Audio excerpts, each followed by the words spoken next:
Hi y'all, how you doing? This is Fern coming back to share a quick tip, spirit of encouragement for those. Today was a rainy day. Last night it rained and into this morning. I'm still wearing my rain slicker. Went out, turned sunny, and I'm still wearing my rain slicker. But I just wanted to come on and be an encouragement to you, letting you know that you can make it. And I just want to share with those single parents that regardless how many children you have, that you can make it. And I had my children years ago. My oldest is 43, and I have two girls and a boy, and that God has blessed me truly. You know, it's been a challenge being a single parent, with three children. And I just want to thank the Lord. And I just wanted to share a quick little bit of my testimony as being a single parent and having my oldest one and just coming out of high school.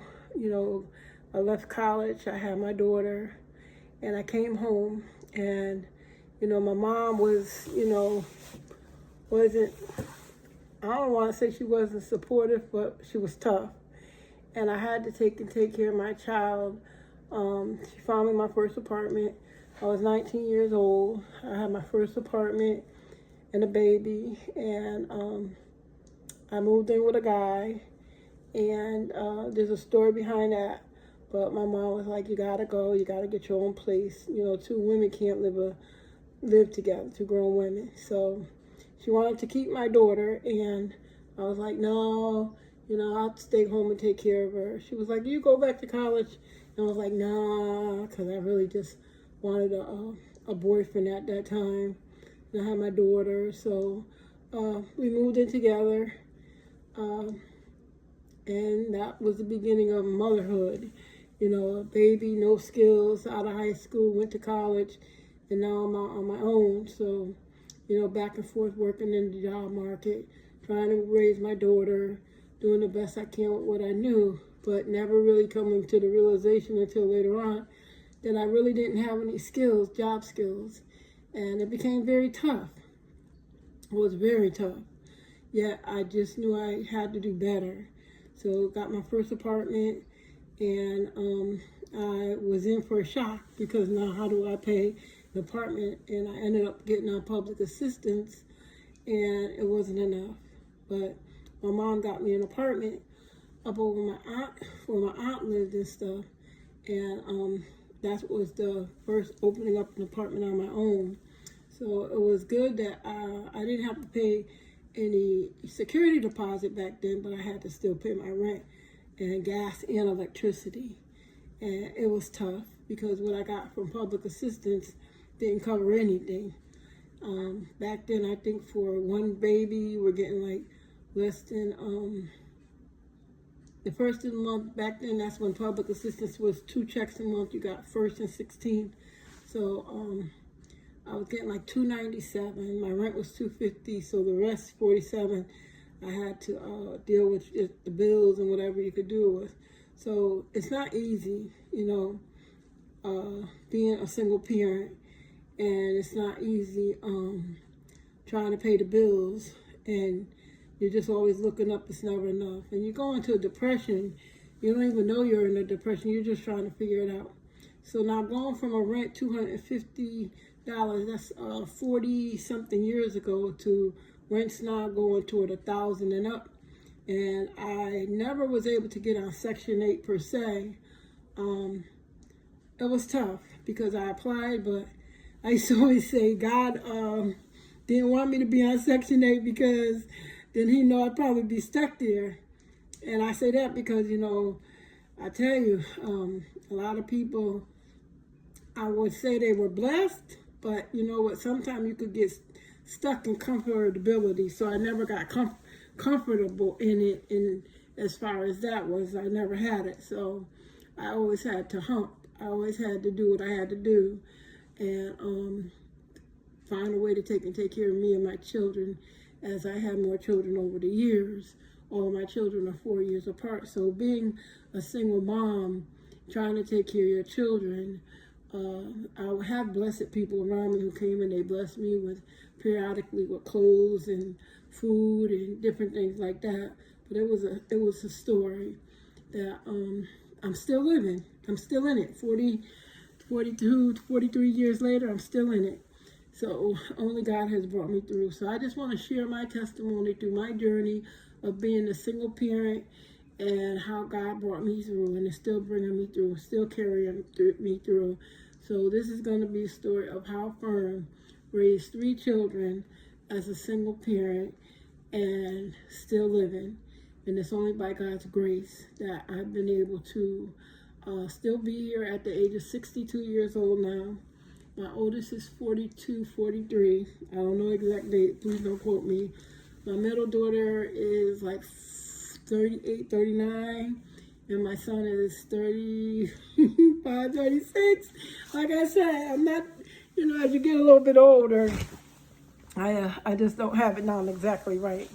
And 10, 11 grandchildren. And I love each and every one of them. But all my children are married. And I'm still a single mom.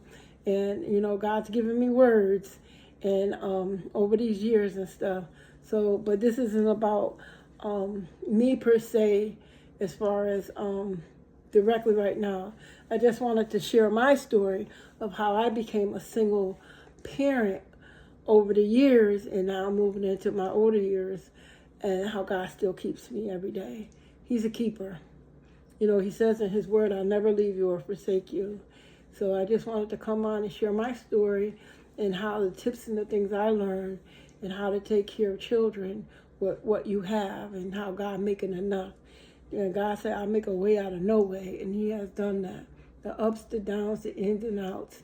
This is my story that you're going to be hearing more about on my channel. Prophetic word given to me over 7 years ago. Thus saith the Lord. And God saying that I'm going to have a YouTube channel.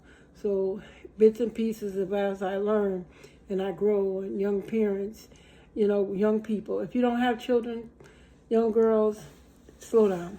Slow down. You don't need a child. You don't need to have a child to say that you just want somebody to be with or somebody to love. Just slow down. And young guys, be careful. Don't go out there doing that to yourself, because becoming a father, and you don't want to be a father, there's plenty of time to get into those relationships. Just wait on God for God to bring the right young person to you. Don't let there be no accidents, because there's no such things as accidents when you're in the moment, because it brings a consequence, and you have to live out those consequences for the rest of your life.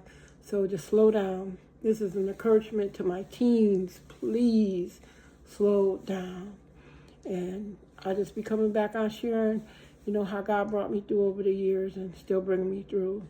And it's been tough, but at the same time, the word of God says the joy of the Lord is my strength.